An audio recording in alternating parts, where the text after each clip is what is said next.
I've been stuck in my dorm all semester trying to keep my head above water, clawing at my face in the middle of the night as I struggled to keep my eyes glued to my computer. When finals week finished, I was eager to get the hell out of there, but I didn't receive the homecoming I was expecting, and the reality of my new situation is slowly killing me inside. I flew home the week after Christmas. Carry-on in hand, I walked into the airport lobby expecting to see my family waiting for me, anxious to greet me after months away, but nobody was there. I stood there awkwardly scanning the crowd of travelers, hoping to catch a glimpse of a familiar face, but the more I searched, the more disappointment built up in my chest. Clutching my phone, I stared at the screen awaiting a text, a call, any sign that would let me know someone was coming. That sign never came. It had been about 30 minutes after deboarding when I decided to call my dad, but his number went straight to voicemail. It was odd, my dad never had his phone off. I called my mom, and after a few rings, the pre-recorded message played from the other end. The robotic voice filled me with sadness, the tone disingenuous and cold. "We're sorry, can't come to the phone right now." Knowing that they would eventually call back, I took a seat in the waiting area. An hour came and went, and I was still awaiting their call.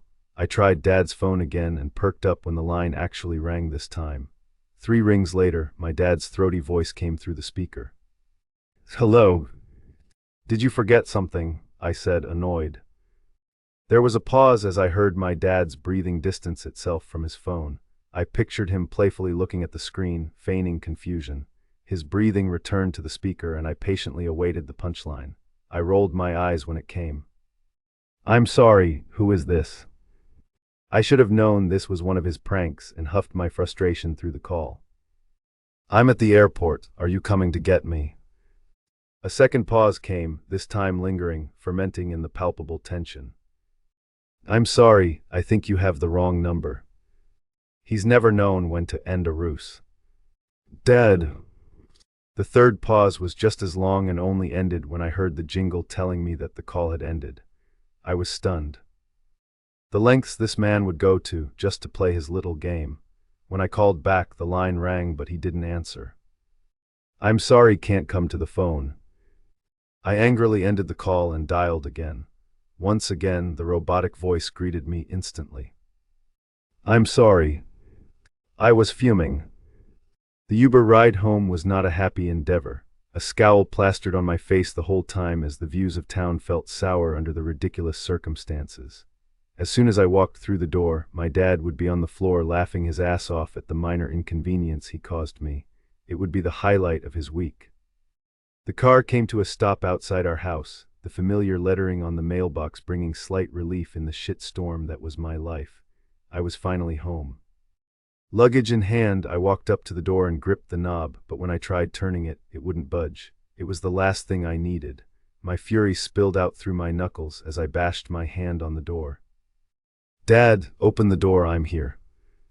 There was movement in the window, the curtains swaying behind the blinds. Someone was watching me from the other side. I waved and the blinds fluttered closed. They were really outdoing themselves this time. Footsteps walked across the floor on the other side of the walls and stopped just on the opposite end of the door. The knob unlatched and the door swayed on its hinges, letting out an anguished creak. Someone was peering out of the small crack, their gaze dismissive and cold. "Hi, how can I help you?" I was clenching my fists, the joints in my hand snapping under the pressure. "Ha ha, very funny," I said as I touched the door and tried pushing it aside. My dad's eyes panicked as the door pushed against his hands and he fought my push with one of equal strength. Wow, what the fuck do you think you're doing?" Taken aback by his sudden conviction, I cowered back, stepping off the welcome mat. I'd never heard my dad curse. He opened the door the rest of the way, revealing a wooden bat in his hand, his knuckles white with intent. His shoulders were stiff and hands shaky. He looked ready to use it, but the fear in his eyes hoped he wouldn't have to. "Dad," I questioned. The quizzical look he gave me was gut-wrenching. "It's me, Maya, your daughter." My mom peered over his shoulder. "Honey, what's going on?" When her eyes met me, she yelped. Without breaking his connection with me, my dad answered her question.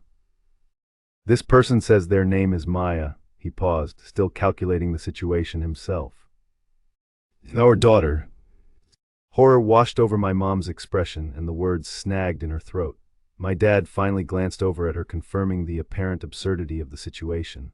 When their eyes returned, my dad raised the bat, shoving it in my chest. Look, I don't know if you're crazy, having some kind of a psychotic breakdown, or just some stalker, but you are not Maya. You, disgust fluctuated his voice as he eyed me up and down. You are not my daughter.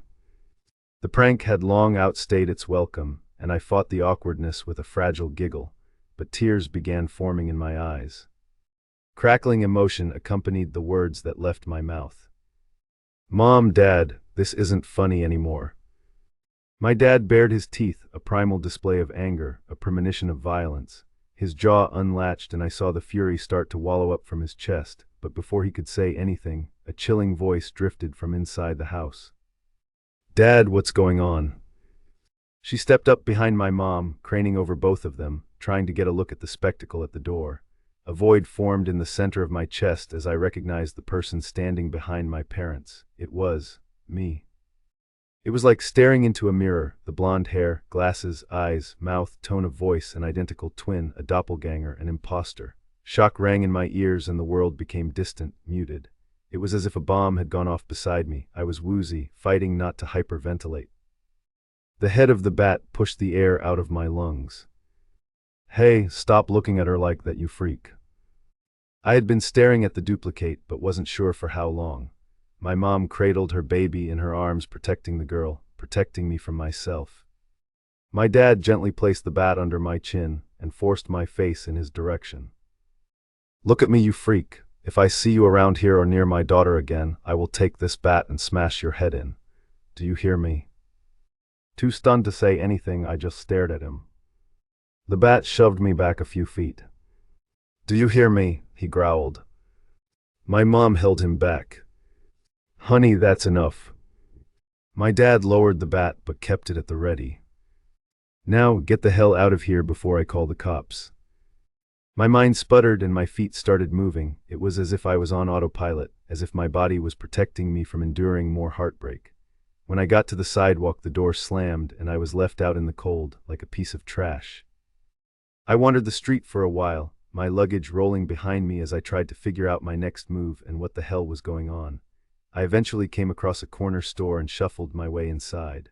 The clerk gave me a strange look as I walked through the door. I asked for the bathrooms and he pointed me to the back of the store, eyeing me warily as I made my way in that direction.